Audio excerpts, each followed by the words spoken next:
नगर परिषद नगरपंचायत निवडणुकीतील विजय हा पाशवी प्रकार आहे. निवडणूक आयोगावर आता विश्वास ठेवायचा की नाही असा प्रश्न यातून पडल्याचं काँग्रेस प्रदेशाध्यक्ष हर्षवर्धन सपकाळ यांनी नमूद केलं आहे. स्थानिक स्वराज्य संस्थेच्या निकालानंतर त्यांनी बुलढाण्यात प्रसार माध्यमांशी संवाद साधला. सदर निवडणुकीच्या अनुषंगानं मला निवडणूक आयोगाचा गलथान कारभार जो आहे तो देखील या संपूर्ण निवडणुकीच्या पार्श्वभूमीवर कुठेतरी आहे हे अधोरेखित या निमित्तानं करायचं आहे.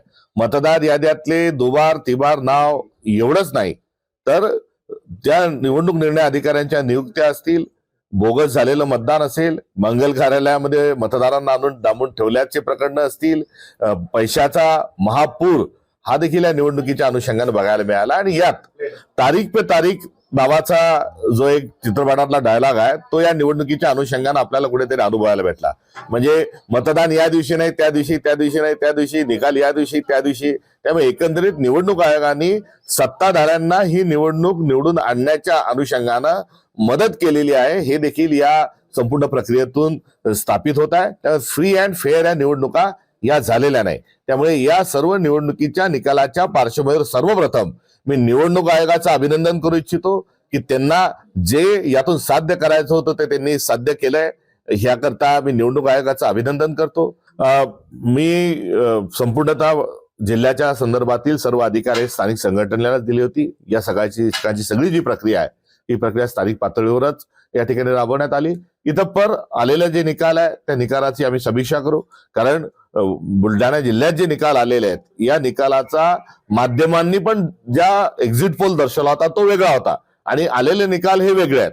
त्यामुळे एकटे काय आम्हीच निवडून येणार अशा स्वरूपाचे नाही तर सर्व माध्यमांनी, सर्व चॅनल्सनी, सर्व एक्झिट पोलनी या ठिकाणचे अंदाज वेगळे वर्तवले होते आणि निकाल हे वेगळे आहेत.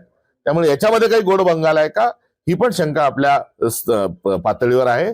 एकंदरीत निवडणुकीचे जय पराजय हे सरळ राहणार. आम्ही आमची वैचारिक जी लढाई ती पुढे लढत राहू. निश्चित निकालांचा परिणाम हा एका निकालाचा दुसऱ्या निकालावर परिणाम होत असतो.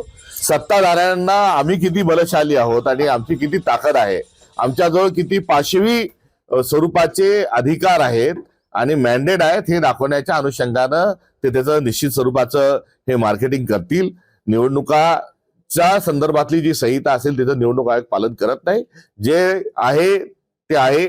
संघर्ष आणि वैचारिक लढाई हा सध्याच्या कालखंडामध्ये काँग्रेस पक्षाचा समोर आलेला हा संघर्ष आहे आणि आम्ही या संघर्षाच्या रस्त्यावरून संविधानाच्या संरक्षणाकरता, संवर्धनाकरता आणि लोकशाहीवर विश्वास ठेवत असताना आम्ही पुढे जाऊ.